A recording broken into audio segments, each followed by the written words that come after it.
Thank you, Carlos. And thank you to your speakers. They've done a great job at putting forward some very clear messages and giving us an appetite for future discussions on climate technologies. It is now time to move to our last session, the last session of this conference. And we are now going to talk about quantum. So if we come back to technology, sovereignty, and this question of strategic autonomy, we at Science Business have formed an international group of experts that we call the Technology Strategy Board. And the objective is to air new ideas on how to best govern science and technology in an age of turmoil. And in fact, this last session is going to feature some of the members of the Technology Strategy Board. And I will quite logically hand over or transition to the chair of the Technology Strategy Board. Richard Hudson is the editor-in-chief of Science Business and the vice chair of Science Business of the Science Business Board.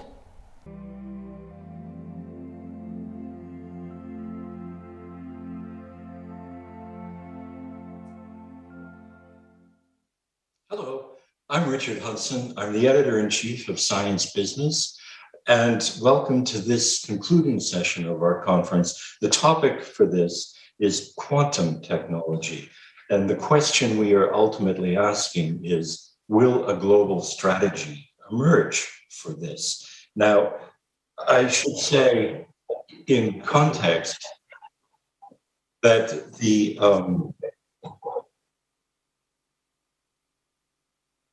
pardon me, we seem to be getting a bit of feedback.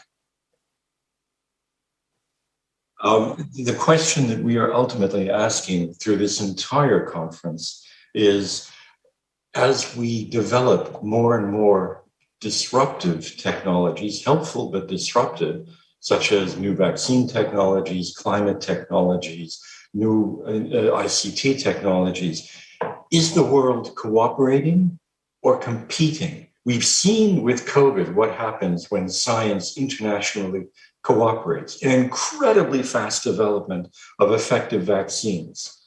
But we've also seen what happens with COVID when governments don't cooperate very well or organize themselves very well for the rollout of these technologies. So when we come to these various technologies that we've been talking about, what can we learn about improving cooperation and speeding technology development and deployment in essential technologies? So that's the topic that we are dealing with in this final session. And for that discussion, I'm delighted to be joined by some of the members of our Science Business Technology Strategy Board, which is a group of global research leaders who are with us discussing these issues of compete or cooperate. They include Maria de Graca Carvalho. She is a Portuguese member of the European Parliament and rapporteur for several critically important portfolios, dossiers in the European Parliament on research and innovation. We're also joined by Yuko Harayama. She is the executive director of RIKEN, Japan's premier research institute, and as such herself, of course, a researcher and intimately involved in the global politics of this, and also by Antoine Petit, the chairman and chief executive of CNRS, the Centre National de la Recherche Scientifique, or the French major science agency, and as such, also very deeply involved in these questions. Now, to begin this discussion, I would like to introduce Ian Walmsley. He is the Provost of Imperial College London and is himself a quantum researcher. So Ian, the question that I pose to you is, why are governments so scared about quantum technology? This has been, what's special about it?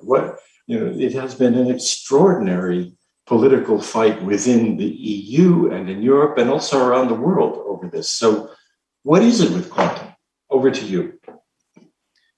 Richard, thank you very much for that introduction and question. And thank you very much for the opportunity to take part in this discussion, which is, I think, both timely and important, because it touches on, I think, some very general notions about ideas ecosystems, as well as the very particular matters associated with the very promising emerging area of quantum technologies. But let me start perhaps by talking a little bit about what's special about quantum. Primarily, it is qualitatively different than conventional tech. It's not just a quantitative improvement with some marginal gains, even if those are steps. It is actually fundamentally different. As Bill Phillips, the 1998 Nobel Prize winner in physics, noted, quantum computing is as different from conventional computing as the laptop is from the abacus. So we have to be thinking about radical change in the basis of technologies. And the origin of that radical change is a change in the fundamental design principle. Design principles for these technologies are based on quantum physics rather than classical physics. And central to that change is this idea of superposition, essentially especially between correlated subsystems. In sort of a caricature idea, it's the possibility of either or being replaced by both and. Now, that qualitative step is critical, and it allows you to do things you can't do any other way.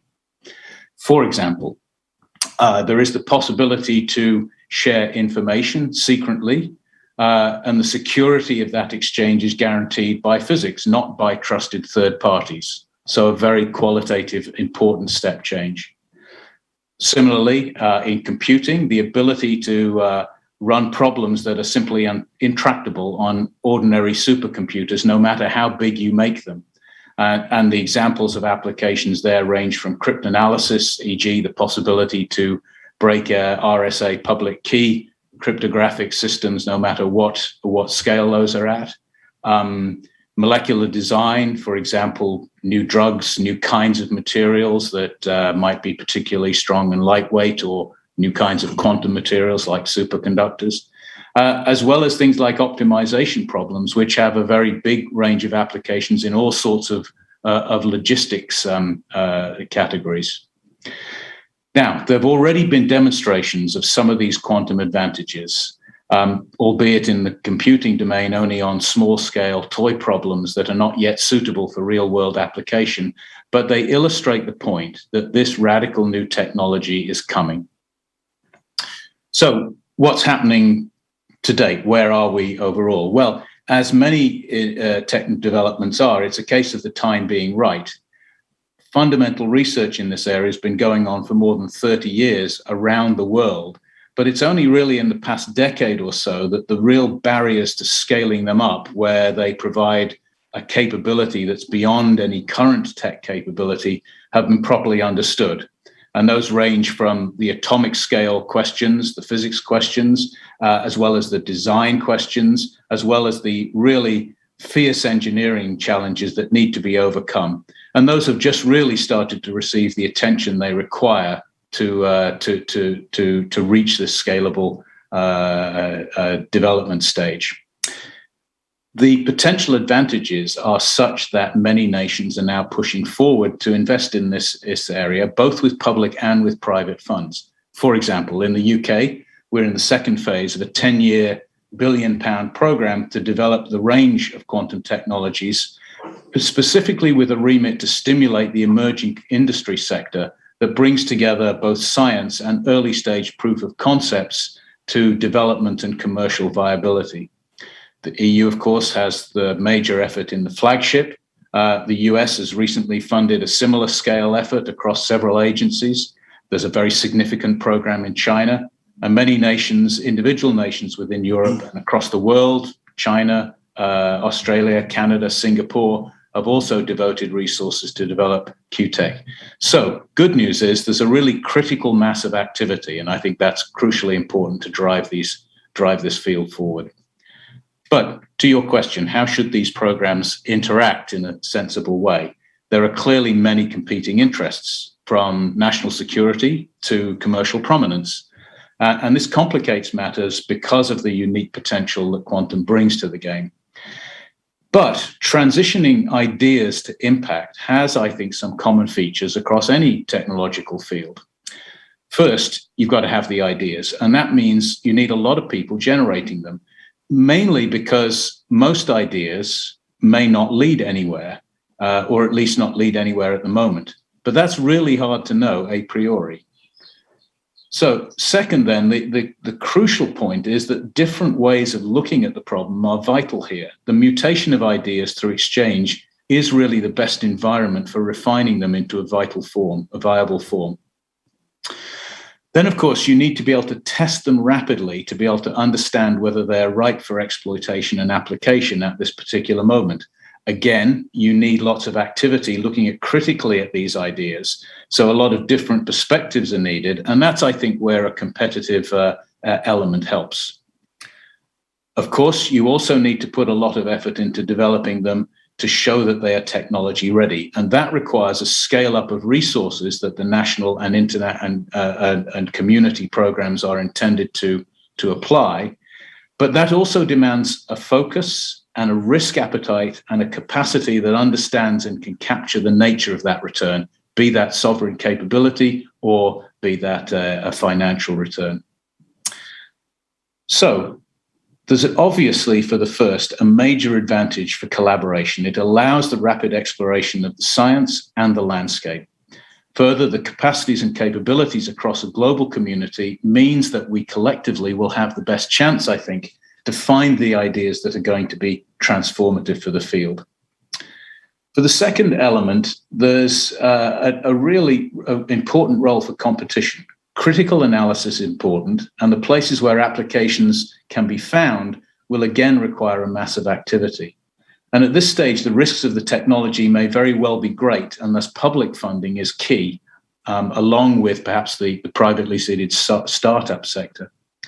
But for the development phase, investments needed to progress this will necessarily lead to an assessment of return. And therefore, there's always going to be some proprietary element associated with that. And that stage is more obviously directly competitive, whether that's nation to nation or company to company. And if our aim is one in which the technology proliferates, since I think that is the bit that's in the interest of all countries and all businesses and all people, there is more opportunity and more security with a more equal understanding of and a greater familiarity with and a greater access to these technologies.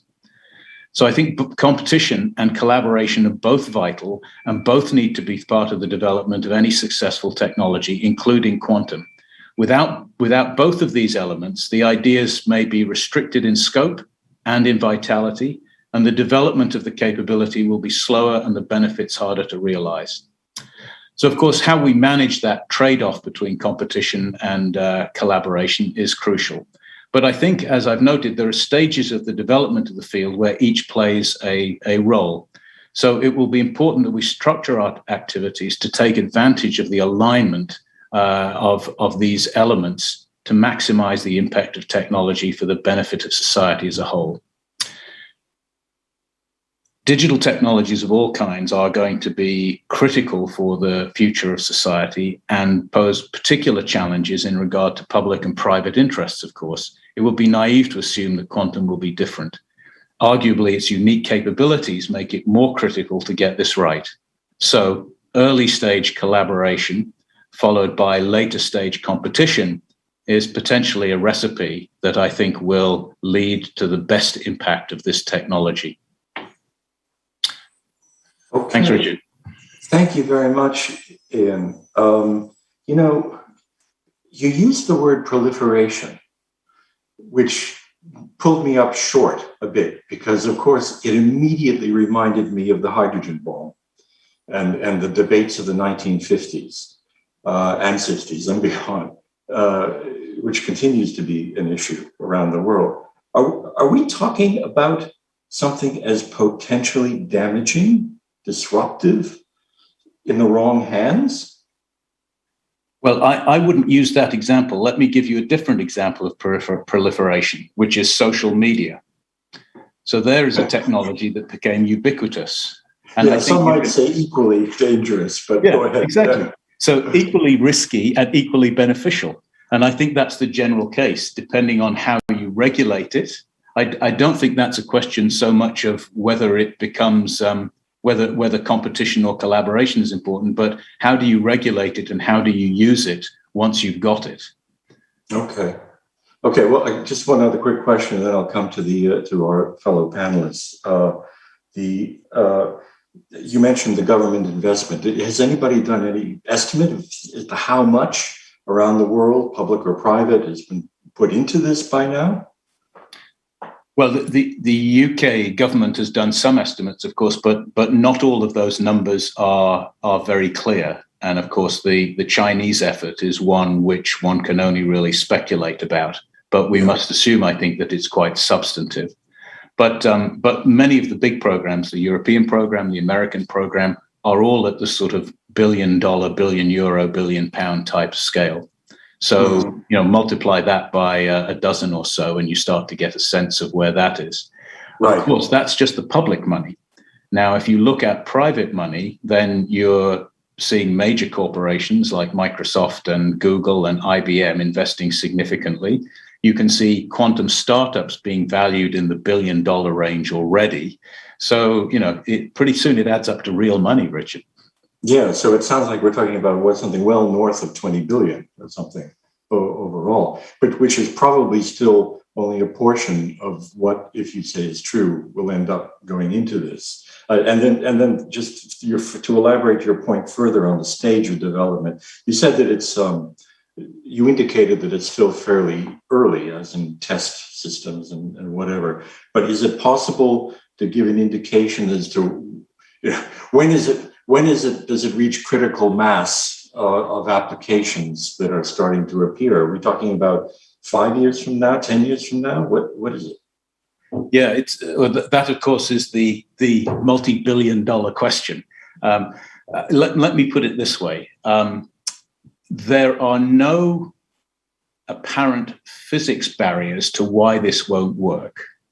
And therefore, the real challenge is, can we do the engineering that's needed in order to get these to the right scale and the right performance? And can we find the applications that are going to be really the killer app that take this beyond some of the ones where we can see a value, but that could be accommodated by a few dozen versions of these machines all over the world, to ones where this technology is in a wide range of hands and a wide range of applications.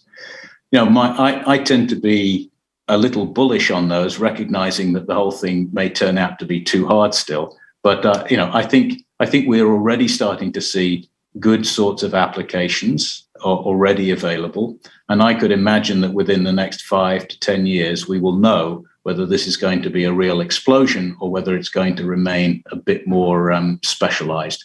Either way, I think the technology is coming and will be embedded in some way. Okay, so to discuss this very global trend, I want to bring in the rest of our panelists. By the way, I should say that we are literally scattered all over the world. Ian, you're in London. Antoine, you're in Paris. Antoine Petit from CNRS. Yuko Harayama from RIKEN, you're in Tokyo. And Graca Carvalho from the European Parliament, you're in Brussels at the moment. And then I'm in Boston, of all places, and about to get in the car to go to Washington. So this is a global topic. Of the other panelists, any immediate reactions to what Ian has just been telling us? Yuko, do you want to begin? Okay, so I try to bring Japanese perspective, but what has been described by Ian, it's not so far from our way of tackling quantum technology. So Japan is no exception, and we have strong commitment from the government. To give you a framework, we are running a scientific policy based on the 5-year planning. And I remember when I prepared this in 2016, we have selected 3 major priority areas: AI, of course, biotech, and quantum. and really driving efforts from the public sector, but also inviting private sector to invest in. And to make more clear, we have formulated in Japan what we call quantum technology innovation strategy in January this year. And the key is strategic cooperation and competition, exactly the topics we are discussing today. And to do that, we did some kind of benchmarking around the world. Of course, US, European Union, China, and the trend and their strategy. And of course, we are looking after the big IT companies like Google, IBM, Intel, Alibaba, and also looking after startups companies. So the approach is the same. We have to invest a lot, continue to invest in basic technology, and also at the same time, application and innovation. So ecosystem thinking is there. But also we are trying to identify some key area of use, mainly in terms of driving social transformation, and in particular in the health sector, because Japanese aging society is reality already. So we need to have much more power. And as well as has been said, national security and safety. So the focus area will be quantum computer and quantum simulation and quantum communication and also quantum cryptography and materials. So all trying to have a comprehensive view of quantum and also at the same time having international strategy.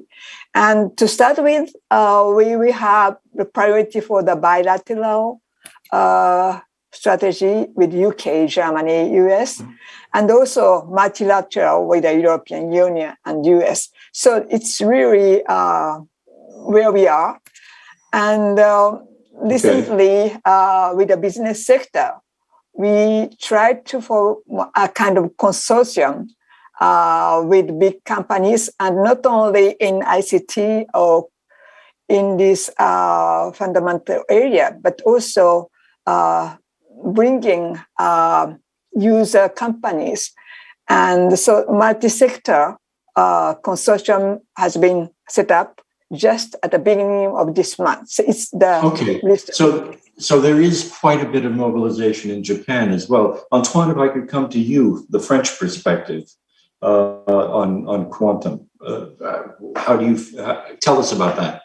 Okay, so you will not be surprised by the fact that France also makes a good priority and a big priority on quantum technologies. It has been announced by President Macron himself, a new plan. And you know that we have some skills in France on that subject. Some of our more recent Nobel Prize in physics were specialists of quantum.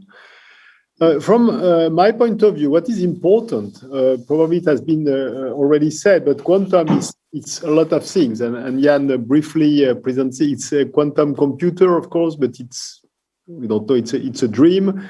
I remember when Haroche got his Nobel Prize, Nobel Prize in 2011 or 2012, something like that. So 10 years ago, he said that he did not believe to the quantum computer, and he does not say the same thing nowadays.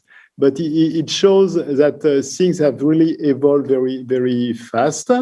But quantum technologies allows also communication, quantum communication, but also quantum sensors. And we have also to pay attention to quantum algorithms, which are more or less independent of the technologies that will be used. From my point of view at CNRS, I think that what is very important is that we have to pay attention to two interplays in some sense. First, between theory and experimentations, and I'm convinced that we need both, and we need interactions with these two dimensions of research in our labs. But also, we have already to develop relations between labs, academic labs, and companies. And it's what we try to do, I think, in all countries, but in particular in France, as in the other. And clearly, the sensitive part lies in the sovereignty of the nations, and we don't have to be naive. So I am convinced that we have to cooperate. I think that each of our country, and I will speak in Europe, it's not the same thing for China or for US. For Japan, I don't know.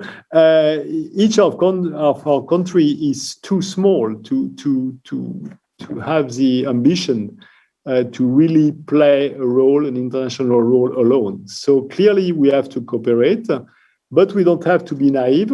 And we all know that there are security issues, there are economic issues, and so what I think it is. We have to cooperate between the friend nation, and don't ask me who are our friend nations, but I think it's a key point. So we have to cooperate between friend nations, in particular in Europe, and concerning the less friend nation. And of course, if you ask a diplomat, we have only friend nations, but we all know that the situation is a bit more complicated. Then we have to be cautious. Concerning fundamental research, probably the only way is to cooperate worldwide, but we also know that fundamental research is the basis to go to applications. So even fundamental research, we have to pay attention. But clearly, what I strongly believe is that cooperation is absolutely necessary, and that competition will arrive once, and at this point we'll have to pay attention. It's probably complicated or even impossible to define precise rules, and I think that what we'll have to do when we start to discuss of competition is to discuss with our industrial partners, who are those. We will come together to that issue of where do you draw the line on competition and cooperation shortly. But Graca, let me turn to you in the Parliament. There are many strands of EU efforts in this field, both Horizon Europe and beyond. So, what is the thinking in Brussels about quantum right now? Thank you very much, RIKEN, for the invitation for this important discussion.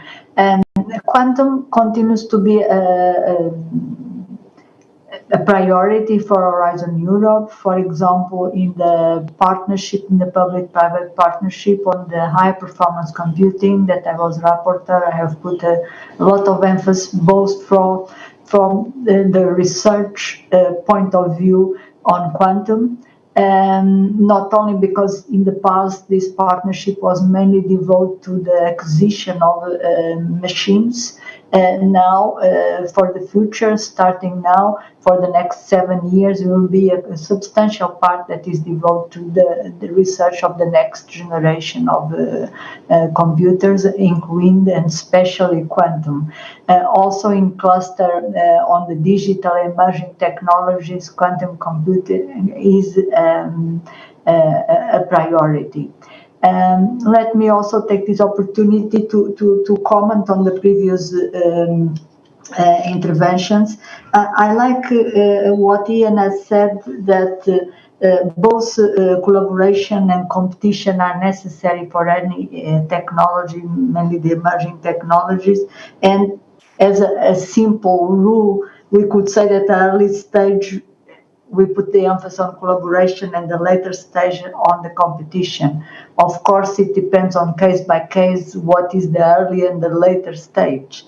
I would say that one thing that is very important, that when we collaborate, that we share the same principles on ethics in science and technology, on research integrity, and so the scientific freedom. all that is also an important component in this definition. What are the friends with whom to collaborate?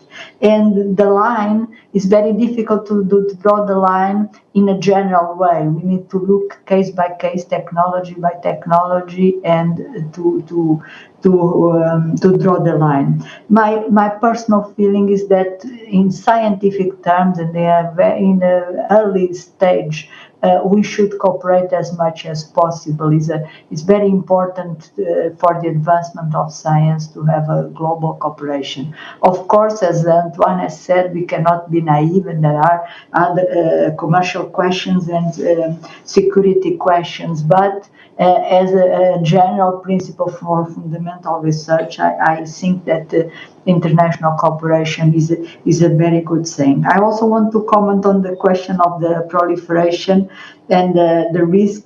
Any technology can be risk, but also useful.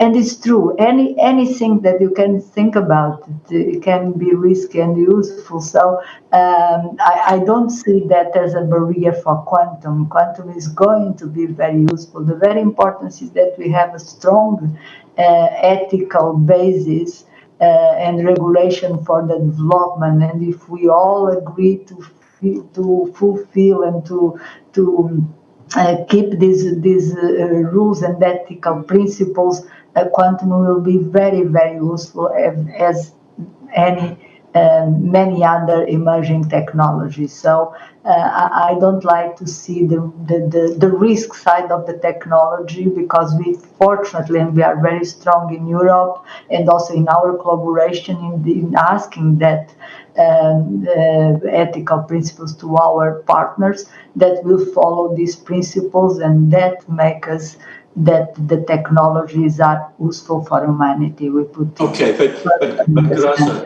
Graca, as you know, in Horizon Europe, there has been a massive controversy over the question of who are our friends in technology. Pardon me, Antoine, I'll get you in trouble, but the French Commissioner, Thierry Breton, has been very vocal on this point, and the Commission's policy effort earlier this year was to declare that, Israel, Britain, Switzerland, not necessarily friends on quantum in later stage. Yes, early stage, no later stage. So what's going on? But you are talking about later stage. So yes. This is important to divide the early stage of development and the later stage. But at the same time, European Commission is negotiating the association agreements, where Israel is part, the UK is part of the negotiation. There are 18, on the table 18 countries that are negotiating with the Commission. Unfortunately, Switzerland is not part of that, but it's mainly because of problems with the EU budget. It's not a question of friendship. So we are negotiating with these friends because we are negotiating a partnership agreement. And for example, in all my reports from the 11 partnerships, from Clean Sky, that now is Clean Aviation, to the follow-up of the IMI, the Innovative Medicine Initiative, that now is Innovative Health Initiative, and to the Global Health, I have made all the provisions for other the usual partners that we work with to be part of these partnerships. We don't know because the negotiations are going on with the Commission. So you've just to be clear. But it is there, and for example, UK is very important in certain partnerships. If you look back to Clean Sky, at certain stage, UK was 25% of the Clean Sky partnership. So I had to make sure that there was the conditions for UK to continue to be a partner, and is there.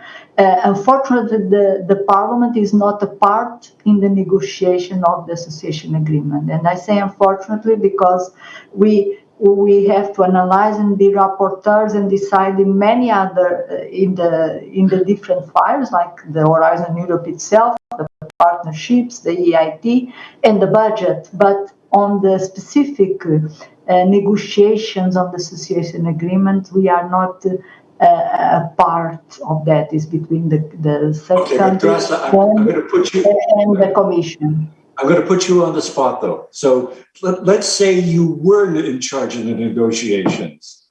Would you include those countries in, you say you'd like, they should be in partnerships generally, but when we talk about quantum technologies, should they be in later stage funding? In early stage of the development, for sure, because I think that we really need to cooperate. It was a big cooperation in the recent past, and it's still going on the flagship with Manchester, with Imperial College. So, and that is it's very important to advance faster. If you want to, as Antoine has said, we are all very small to overcome the challenge that we have in front of us in these big projects, in this emerging technology. We need to join efforts, and in a very early stage, of course, I would. Okay, Antoine, you are wanting to speak on this point. Yeah, just a brief comment. I definitely agree with Maria, because if we don't include these countries, then they will work with other countries. They will not stay alone, and at the end, we will be the losers. Okay. Have you sent that in a memo to Monsieur Breton? Sorry, I don't hear you. Have you sent that in a memo to Monsieur Breton? Sorry, I have problem with the connection, and sometimes I don't know why some sentence does not. Absolutely, yeah. Very useful, that problem in the connection. Yeah, Yuko is from the Japanese perspective. I mean, so what we're talking about here is, you all seem to be saying that late stage competition, early stage cooperation. Okay, where do you draw the line? Yuko, where is it? You know, what technology readiness level are we talking about? This debate is not so new, because when you have new emerging technology at the beginning, it's more scientific components, and we tend to have more collaboration. And then later on, when it's become the question of competitive advantage in terms of businesses, more competitions. And it depends on the technology, it depends on the context of business sectors. And so this cooperation versus competition is long history. But today, what's happening is that additionally, we have geopolitical factors interfering into this dimension. And even from the beginning, some countries are reluctant to make open collaboration, keeping some research institutes within. And it is not any more rational coming from a scientific point of view, neither from the business point of view, but political point of view. So it makes this more complexity within. And for some researchers, I was discussing with my research institute, RIKENs, those who are working on quantum technologies. And they are really seeking to advance in collaboration and using public money, but also inviting private money. But they have to take account of the message coming from political sphere in terms of national security or any other dimension. So they have to really take account of different dimensions, and sometimes it makes some kind of barrier to advance as quick as possible if you're doing much openly collaboration. Okay. Ian, let me come back to you. Is there a place to draw the line on competition versus cooperation? I think in a simple way, the answer is no, Richard. But let me pick up on points that Antoine and Graca have noted about friends. Who are friends? Well, there are probably different groups of friends. For example, in national security, there might be one circle of friends, whereas for commercial corporations, there might be a different circle of friends. So those agreements, I think, are the key ones to try and understand and to try and frame. But in terms of national programs and collaboration, I take very much the point that there are some points at which it becomes proprietary. Nevertheless, I think one has to avoid that global corporations can pick and choose across the piece. You know, if we have national programs that are not collaborating, and corporations that work across nations can pick the best from those, I wonder if we do our own national and community businesses the best favor by that sort of restriction. So I don't understand. So how would you organize that to avoid that problem? Well, I think what I would want. Well, so the example would be, you know, you take a multinational that works across countries that each have a different quantum program in them, and those national programs are not collaborating. Then that you give that global corporation a significant advantage compared with your local corporations and your local startups, for example. Because they have access just to a broader range of the technologies. So I think that's partly about clear agreements on how you manage IP, but I think you can probably push the collaboration to a significant TRL level if you've got proper ways to manage that intellectual property and ensure that it's utilized effectively. To a proper TRL level, you mean past demonstration, up to demonstration? Certainly up to demonstration, and probably in some cases a little past demonstration. I mean, it's certainly the case that you need to give the commercial entities the right incentive to take it to an appropriate level. But I suspect that you can push quite far into the TRL development ladder before you need to restrict it. Okay, so for the group, though, are there other ways that we could draw this line? For instance, by application, you know, should we handle this question differently if you're talking about quantum cryptography or quantum communications versus quantum health research? You know, so an application difference, does that matter? Well, I can perhaps briefly comment. I think that it has been already said, but we will not find an algorithms, and I think neither a quantum algorithms to draw precisely the line. So I think it's TRL is clearly one indicator, but we cannot take it as the only point. Application is also an indicator. So I am convinced, and I am sorry of the fact that it's not really precise, that we will really have to study the problem of cooperation versus competition on really each case, if I can say, because you really have to pay attention of what will be the consequences. Cooperation is easy and natural for researchers. We all know that. But if you explain it, if we explain to researchers why at some point they have to pay attention to cooperation, then they will, most of them at least, listen to you. But we have to explain them. So it means that we also have to ask ourselves why at some point we don't have to cooperate or to have to cooperate less. And really, I don't think that we can find a unique criteria. So it's complicated. You have probably some case studies. One problem with quantum technologies and quantum computer is that, in fact, we have not so many possible case studies right now.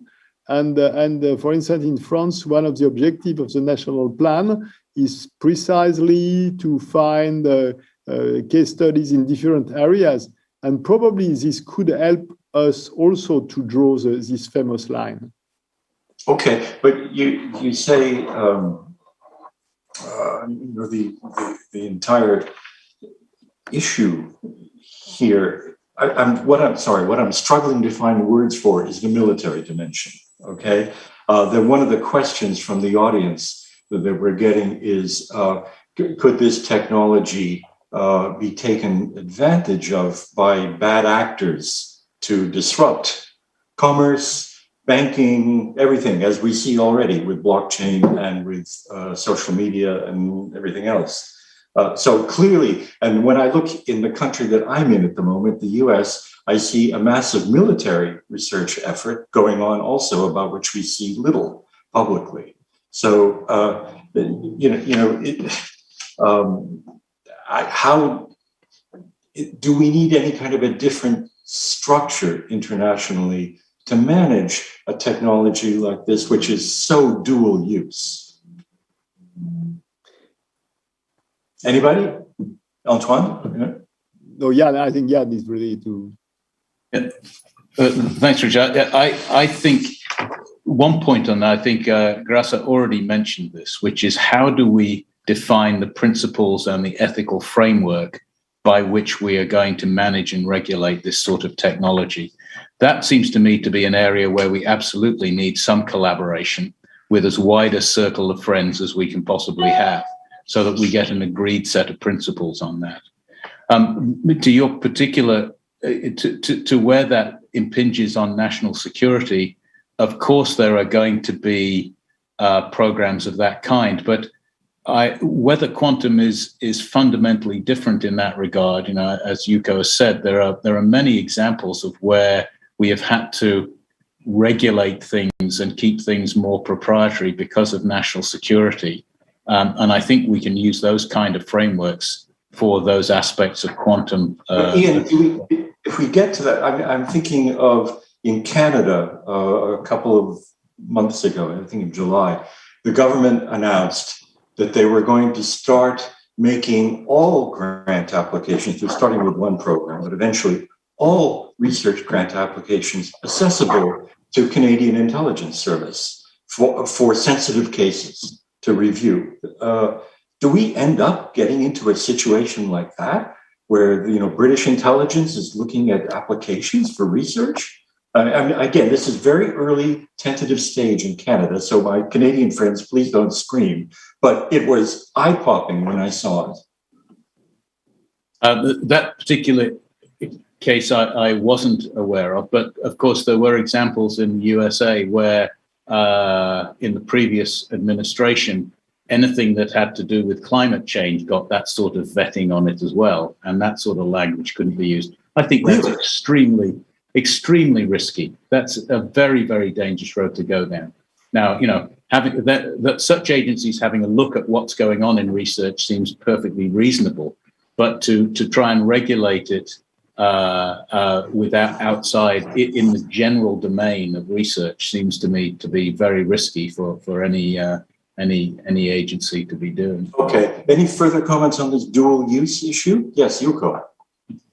By the past, it was quite easy to identify which technology are more military oriented. So you can make a list of preserved technology.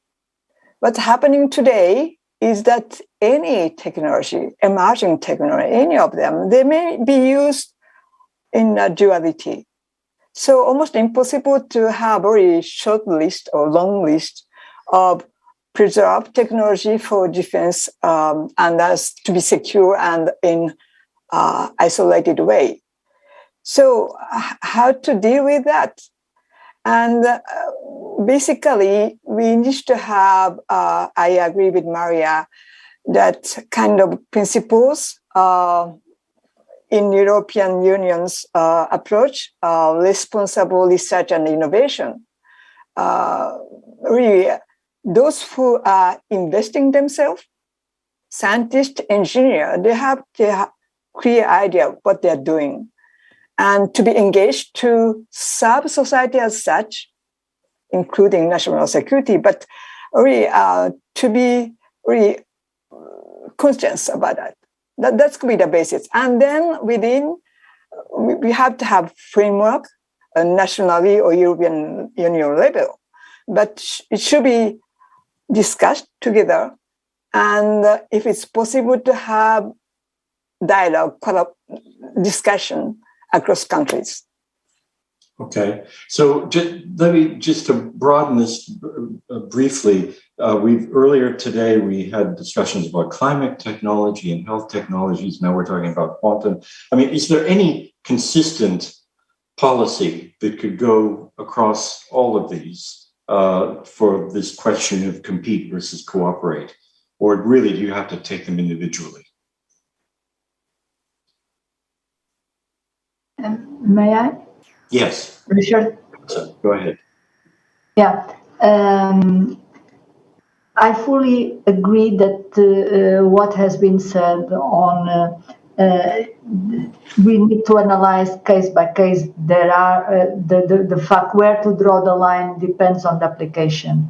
And I have the example, the 11 partnerships that I just dealt with from the key digital technologies, completely different from the aviation and from the global health, or the more orientated initiative health for the pharmaceutical industry. So the line, I suppose, will be different. The principles are there, but the line on how to cooperate and how to compete is different from application to application. But there is a common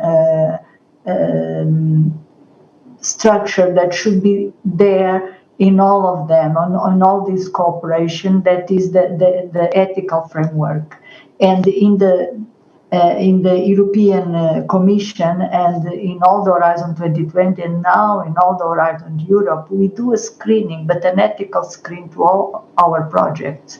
And the ones that have implications or ethical implications from the bio or from the IT or security issues, they are evaluated at a much more detail, but from the ethical and the principles point of view, and they have a follow-up, a committee that follow-ups from the ethical perspective, all the projects through the 3 years of the 4 years project. And I think that is very important, and this should be the basis for this cooperation. And it should be what we expect also from our friends, the ones that we cooperate with.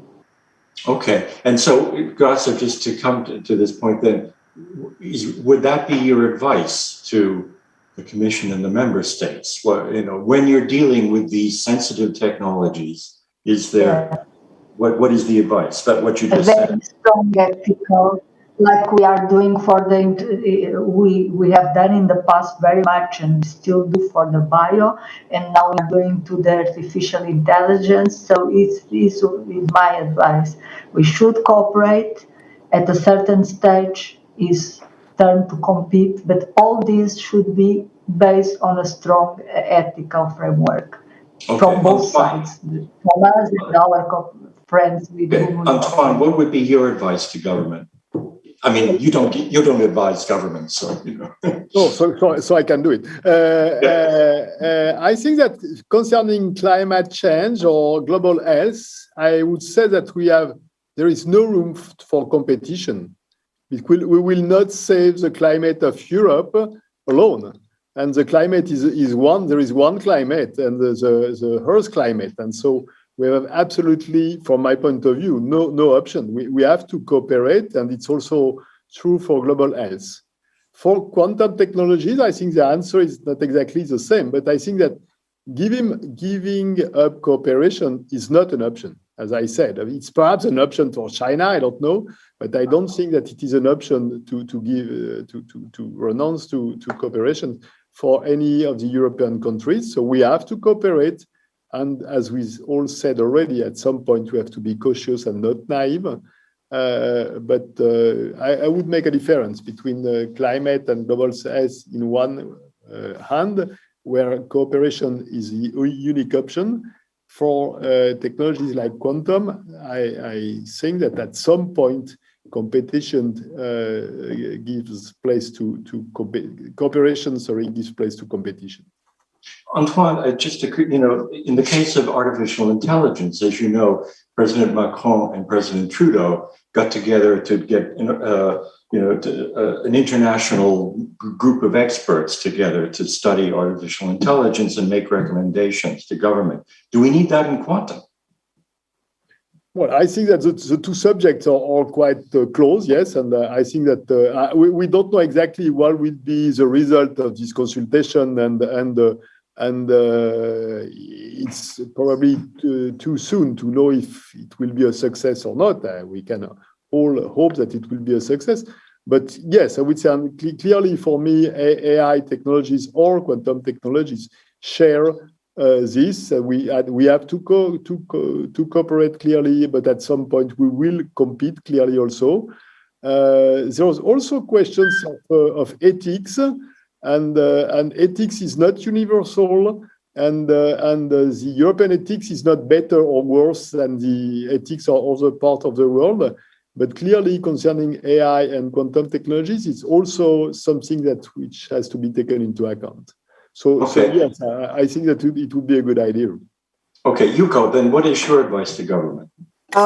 Because I'm co-chairing one of the working group at GPA, Future of Work, so I have my personal experience.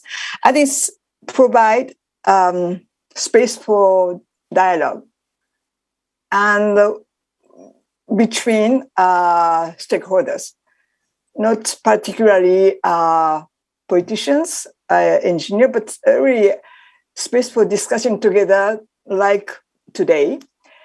And that's a good idea to have GPA version for quantum. And also, you think I it would be would say a good idea to have this? Good idea. Okay, so we have 2 votes. And also, what's missing in our discussion today is the public in general. We need to engage them because we need to formulate our future, not only from the top down only, but articulating with bottom-up thinking. So we need to really formulate and construct kind of collective intelligence to develop technology, to deploy technology, and to see the implication of technology, but all together.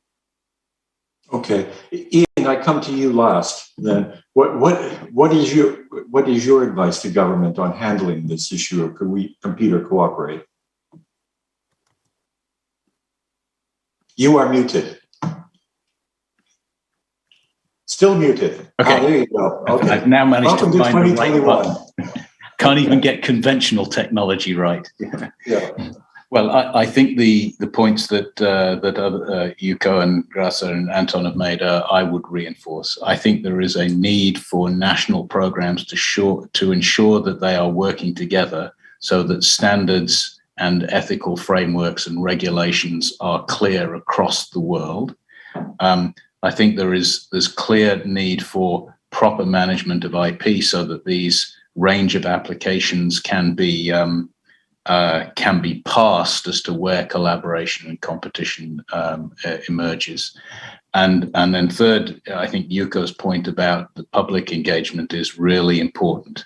This technology could find real barriers to being rolled out if we have not engaged the public in thinking about what their uses will be, how we're going to manage those uses, and what benefits they will bring to society. Okay, and just that point that Antoine and Yuko mentioned, should there be any kind of specific international expert body advising on this?